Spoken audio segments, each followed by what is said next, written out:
at it is that all three collapses were pretty close to classic examples of what they call controlled demolition.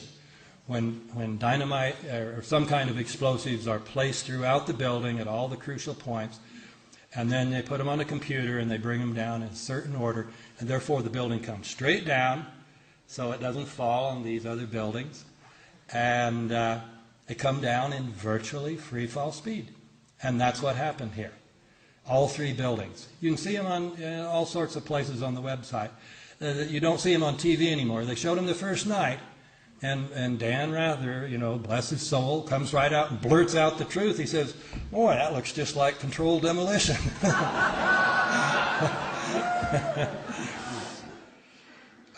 The 9/11 Commission also does not tell you that Marvin Bush, the president's brother, and their cousin, Wirt Walker, were the principals of the company that was in charge of security for the World Trade Center.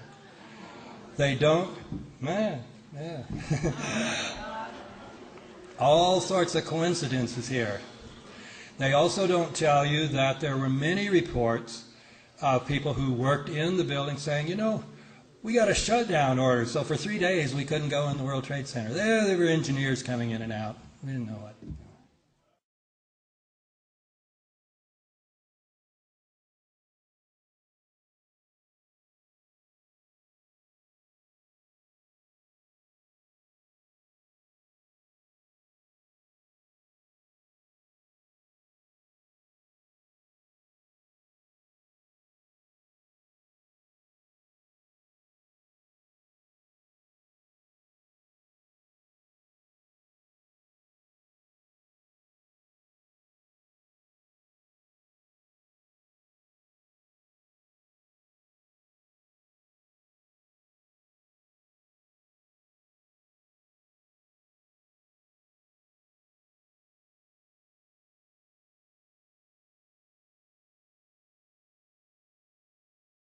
Again, his name is Scott Forbes. He joins us from across the pond today. Scott, thank you for making time for us. You're very welcome. Hello. Let's see, where do we start here? We don't have a lot of time, but I think what we should do first off is, just tell us maybe what the atmosphere was leading up to 9/11, exactly what your job was and what you did there in the World Trade Center towers. Sure. I worked for, as you said, Fiduciary Trust in the South Tower. I was based on the 97th floor, where our data center was. About 3 weeks prior to 9/11, our company, along with many others in the towers, were given notice that there was going to be a power down in the top 50% of floors in the Southern Tower. This was unprecedented. As you can imagine, a lot of financial institutions in the building, and to have a complete loss of power meant a complete loss of systems. And for an organization like my company, it was truly extraordinary. I mean, people probably scrambling as soon as they could to secure their systems before the power down. Yep, that was part of the deal. Have there been, let me, because for the sake of time, I want to keep this moving as much as possible, Scott. Had there been any power downs like this? Again, you were notified by the Port Authority there'd be a 36-hour power down at the top half of your tower. Had there been anything like this prior to this particular power down? And exactly, give us a time frame of when you were notified about the power down as related to 9/11. What was the date of the power down, and had there been one prior to this? Okay. The power down was on the Saturday and Sunday prior to 9/11, so that would have been the 8th and 9th of September. We were given 3 weeks' notice. It was relatively short time notice period to make all the preparations needed. And it was unprecedented. We've never experienced a power down in the towers, as far as I am aware. I had worked in the towers from 1998.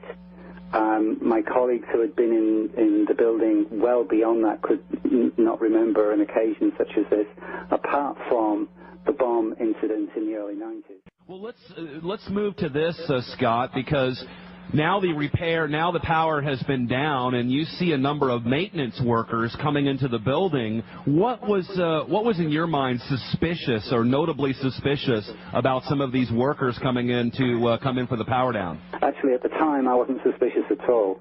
It was just part of the fact that there was a power down and that there were workers in overalls in the building. But looking back now, you noticed that there were some suspicious behavior with these workers.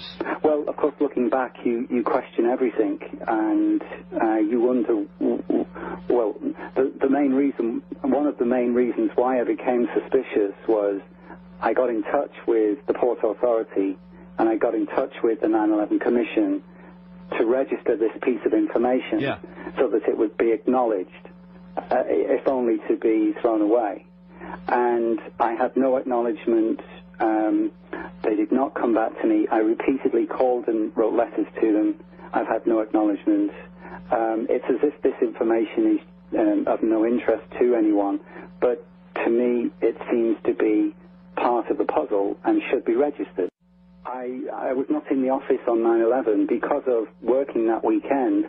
I had the day off on the Tuesday, and so I was in my apartment, which overlooked the Trade Center. I lived in Jersey City, across the river from the towers, so I was eyewitness to what went on there. And as soon as I saw the first tower go down, the South Tower, I was highly suspicious. It just didn't look correct. It looked like a controlled demolition. It did not look like a building collapsing either from an aircraft hitting it or from a fire inside. It seemed to crumble into dust. Yeah. It just didn't ring true.